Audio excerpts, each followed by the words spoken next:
Okay, so remember that they're changing my voice. So I'll never be proud to be an American because of what they did and how they've handled this situation.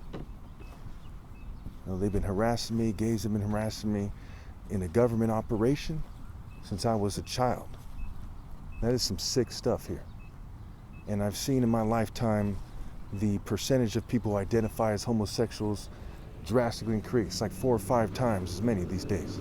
Went from like 2 to 5% to like 33% or something when it comes to these young generation. I've seen the government respond to my presence like complete cowards. There are people who are twice as old as I am, or the people who were twice as old as I am when I was younger, Freemasons, government types, military, what have you, ordering people to run a psychological operation on me when I was a child, ordering gays to harass me. I mean, it's very sick stuff, using technology, what have you. Can't stress that enough. And what the hell do you call that? It's impossible to be proud of a country that sees many different presidential administrations reinforce homosexual psyops. And it's pretty petty.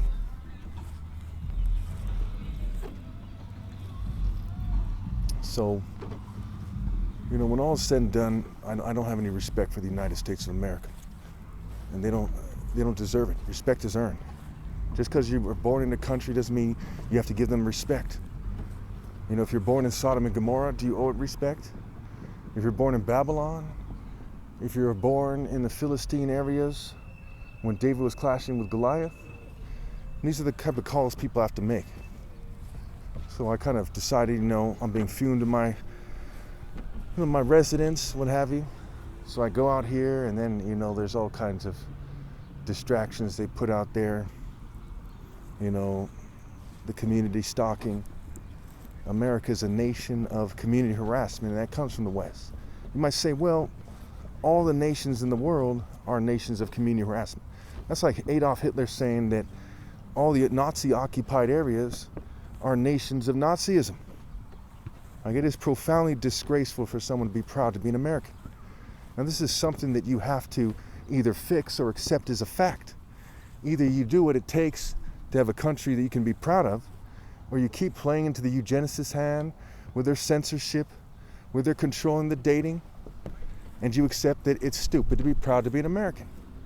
Why should you be able to keep abusing people, running sops on children, harassing the most righteous person ever lived, and then turn around and be proud to be from that country? That's stupid. If they had you raping kids, would you be proud of that too? I mean, where do you draw the line? And what is worse than persecuting Christ? When you saw the movies, a lot of you, I'm sure, saw the movies of, like the greatest ever story ever told, Mel Gibson, the crucifixion of Christ.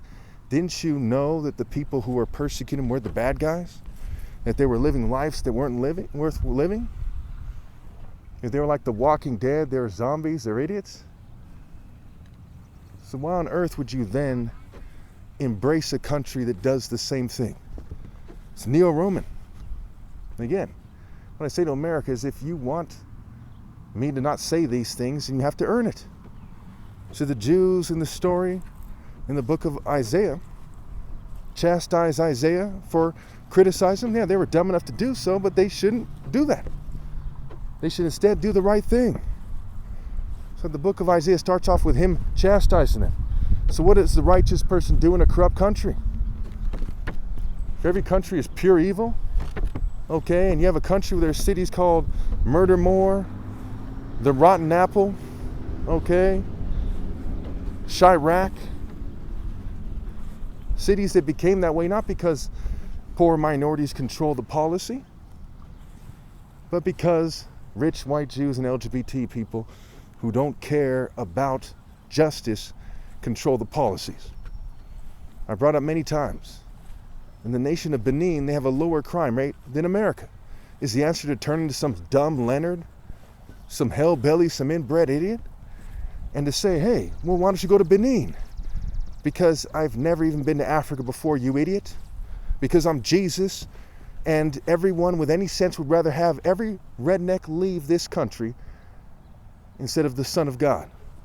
Everybody with sense. One nation under God, not under rednecks, not under conservatives, not under stupid people that hate Jesus, but one nation under God. When you have no viable counterargument for the fact that I'm Christ, what does it mean? When you hide from a public debate over whether or not I'm Jesus, what does it mean?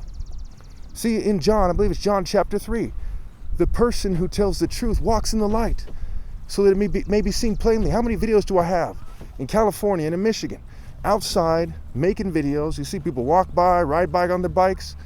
I'm saying it plainly. Passing out cards, had bumper stickers. You are the ones who hide in the night. You are the ones who walk in darkness. You are the ones who fear debating me. You are the ones who do not have a social status that's comparable. I'm the son of 2 doctors, one a brain surgeon and a humanitarian. Donald Trump doesn't have as great of a social status. The Pope doesn't. You know, when it comes to those things, it's subjective as best. But when you're something as admirable and as universally respectable as being the namesake of a brain surgeon and humanitarian who came after the racist times when there was like no black brain surgeons, and before we come into this technological age where people are using technology, transhumanism, okay, brain hacking, what have you, to become doctors when they aren't naturally smart enough to be. So my social status is the highest. And that's before we even bring up the fact that I'm Christ and the top martial artist ever possible. So who can snob me fair and square? Nobody. First of all, you shouldn't be snobbing anybody. I don't snob people. But how stupid do they look saying, well, who are you? Well, who are you? I'm the top martial artist with a top martial arts challenge. Who among you thinks you could do anything as respectable as that? 13 years and counting of a top martial artist challenge, and nobody could beat me. You know, I was in California for most of it, which is the most populated state in America and has more people than many countries in the world. What the heck can they say? I have triumphed. They have lied. I have stood firm through sabotage while they were tail-tucked, conforming, whimpering, and scared. I'm a great warrior of God. They are a sniveling worm. What can they say? Again, I challenge them to a debate, but will they accept? No. If every Israelite in 1 Samuel 17 was tail-tucked when Goliath challenged them, God would know that they're punks beyond a reasonable doubt. He would know because he's God, but he'd also know because of their actions. In this case, I am Christ, and I'm challenging them. They're like the Philistines, and they have shrank to fit while I have risen to the occasion. They have refused to treat me fairly while I insist on universal pinpoint and moral precision. They're afraid to even say the phrase universal pinpoint and moral precision because they want people to live into a fantasy world while I insist on reality, the way, the truth, and the light. Not theater arts like the churches, not propaganda like the military, not propaganda like the police and the government, not propaganda like all these corporate-sponsored so-called spiritual movements, but the truth. Will they debate in the spirit of truth? No, because they are not men in the first place to stand firm in morality, in virtue, in justice, in righteousness, in maturity, in discipline, and in truth. So clearly I'm wiser than they are. When you look at the timeline, you see me saying things like this in various ways, quoting various scriptures. You see them shrink into fit. So let's quickly go through the parable of the 10 virgins here. At that time, the kingdom of heaven will be like 10 virgins who took their lamps and went out to meet the bridegroom. 5 of them were foolish and 5 were wise. The foolish ones took their lamps but did not take any oil with them. The wise ones, however, took oil in jars along with their lamps. The bridegroom was a long time in coming, and they all became drowsy and fell asleep. At midnight the cry rang out, "Here's the bridegroom, come out to meet him." So at midnight the cry came out, "Here's the bridegroom, come out to meet him." Then all the virgins woke up and trimmed their lamps. So why did the cry come out? Is it over some worm who tries to tell Jesus not to chastise people? I chastise everyone you tell me not to, with an emphasis on you. They all sink lower. No, they said the bridegroom. They didn't say the president, who cares? They didn't say the richest person in the world, who cares? They didn't say some rap star, who cares? They didn't say the prettiest chick, who cares? They said the Son of God, the bridegroom. And Psalm 19 tells us it's the champion. And Psalm 18 says it's the champion of martial arts. God trains his hands for battle and God gives him great victories. It says the top martial artist is here, come out to meet him. And when people aren't listening, they're called idiots. Is a dog going to respond? No, lesser form of life. Is an ant going to respond? No, lesser form of life. Is a wolf? Is a snake? Is a jackal? No. They're lesser forms of life. Who responds to the call? People who are actually human beings or better. Who needs to be told that? Then all the virgins woke up and trimmed their lamps. The foolish ones said to the wise ones, give us some of your oil. Our lamps are going out. No, they replied, there may not be enough for both us and you.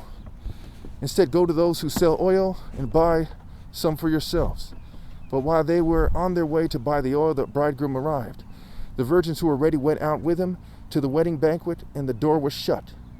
Later the others also came. Lord, Lord, they said, open the door for us. But he replied, truly I tell you, I do not know you. Therefore keep watch, for you do not know the day or the hour. So what are you people supposed to be doing? Your churches, your nations, your groups, your spiritual movements, your religions. They're supposed to be keeping watch for me, right? I have 19,000 videos handing out, cards and had bumper stickers in the most populated state in the most powerful country in the world, and you people did not notice because you weren't keeping watch. So when my flesh dies and the door is shut, you're like the 5 foolish virgins who didn't carry righteousness and justice in your heart. You did not carry the Spirit of God with you. You didn't carry the spirit of submitting to God and the divine order with you. So I do not know you, and you'll be sent to hell with the rest of the goats. Any questions?